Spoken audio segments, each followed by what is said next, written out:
ముందుడికి పంపించే సార్ ముందుడికి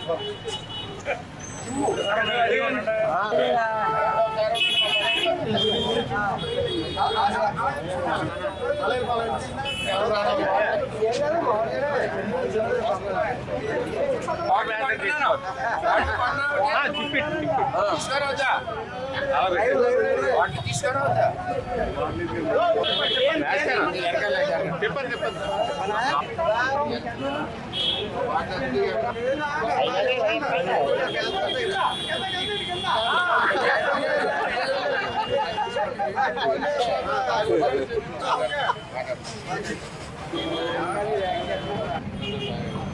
నకిలీ మంది కొత్త వీడియోలో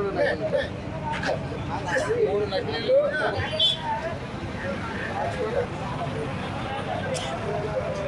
ఇళ్లలోనే ఏకంగా పశ్చిమ పంపులు పట్టుకోవడం తీవ్ర క్వాలిఫై చేయాలి.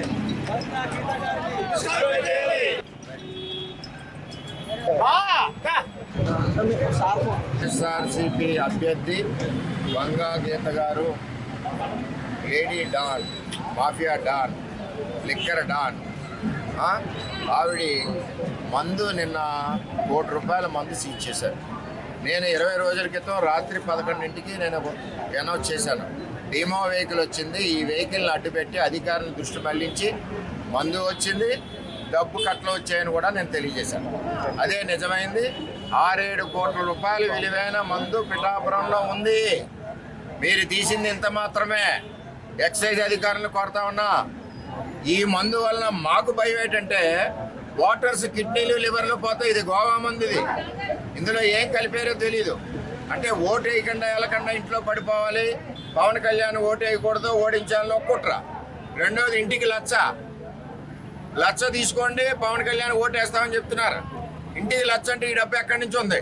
గొల్లపురంలో ఇల్లు అద్దెకి తీసుకున్నారు కడపోళ్ళు, అలాగే ఇక్కడ వైఎస్ఆర్ గార్డెన్లో 6 ఇళ్ళు అద్దెకి తీసుకున్నారు కడపోళ్ళు. ఇవన్నీ కూడా పోలీసులు అప్రమత్తంగా చూడవలసిన బాధ్యత ఉంది. ఎర్రచందనం స్మగ్లర్స్ వచ్చారని పవన్ కళ్యాణ్ చెప్పారు, కరెక్ట్. అది వాళ్ళు వస్తున్నారు, గంజాయి అమ్మే వాళ్ళు వస్తున్నారు, డ్రగ్స్ అమ్మే వాళ్ళు వస్తున్నారు. వీళ్ళందరూ ఏంటంటే చంద్రబాబు పవన్ కళ్యాణ్ ఉమ్మడి ప్రభుత్వం వస్తే మనల్ని బతకనీరు, ప్రజలకు హాని కలిగి వ్యాపారాలు చేయనీరు అన్న దురుద్దేశంతో ఎవరికి వాడు ఓడించాలని ఒక ఆలోచనతో వస్తున్నారు. నేను ఈరోజు తెలియజేస్తా ఉన్నా, ఈ గోవా మందు ఇంకా ఉంది. అదేవిధంగా వైఎస్ఆర్సీపీ నాయకుల పేర్లు వెల్లడించాలి, వెనకున్న వంగా గీత గారిని అరెస్ట్ చేయాలి. ఇదే కాకుండా మరి ఈ డబ్బును కూడా ఎక్కడైతే దాచారో పట్టుకోవాలని చెప్పి కూడా నేను తెలియజేస్తూ, రెండవది ఏదైతే పవన్ కళ్యాణ్ ఓడించాలని ఒక కుట్ర జరుగుతూ ఉందో, పవన్ కళ్యాణ్ గారిని ఓడించడం ఎవరి తరం కాదు. ఆయనకి అండగా తెలుగుదేశం పార్టీ ఉంది, తెలుగుదేశం శ్రేణులు ఉన్నారు. ఆయన ఎంట్రీ కూడా ఎవడు పీకలేడని కూడా నేను తెలియజేస్తాను.